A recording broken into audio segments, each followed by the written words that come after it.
The locals call this the Witch's Bar. It is a favorite spot for out-of-work cod fishermen, or for those too old to labor on the mudflats. Most afternoons they gather to play cards with old friends and share stories about an unlimited bounty that suddenly disappeared.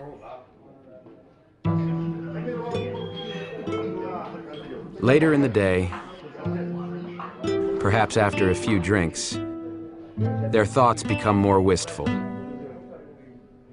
as they think about how the collapse of a fishery changed the very heart and soul of Aveiro. From a thriving seaport to nothing more than a tourist attraction, nothing more than a city of memories. On some days, the old-timers may even think about relatives and friends, those who emigrated 3,000 miles to the west, to the United States, to a city called New Bedford, Massachusetts.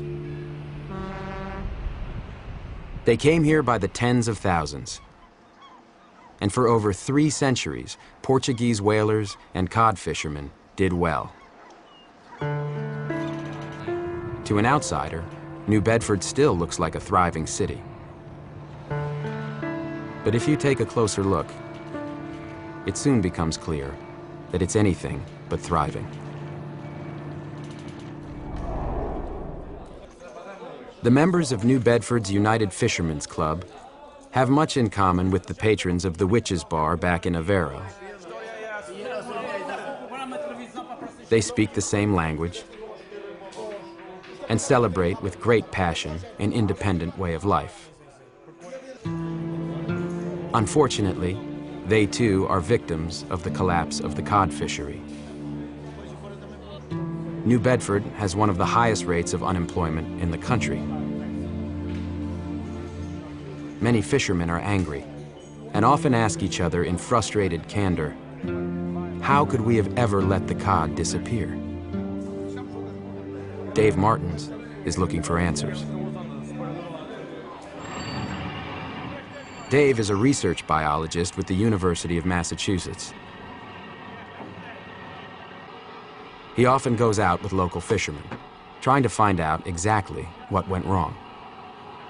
We go out and measure and tag fish and release them into the ocean. It's critical that we can understand more about where fish travel, how far they travel, and as well as the growth of fish. Ultimately, scientists discovered the answer.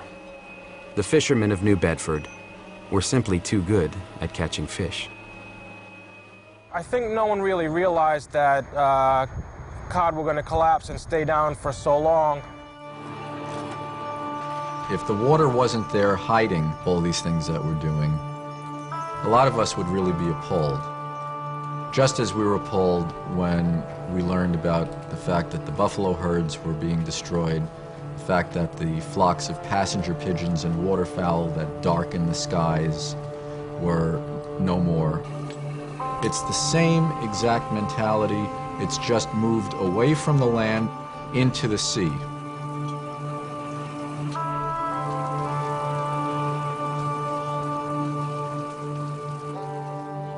But what we sometimes forget is that the impact of losing a fishery goes well beyond economics. All too often, when a fishing fleet shuts down, an entire community dies with it.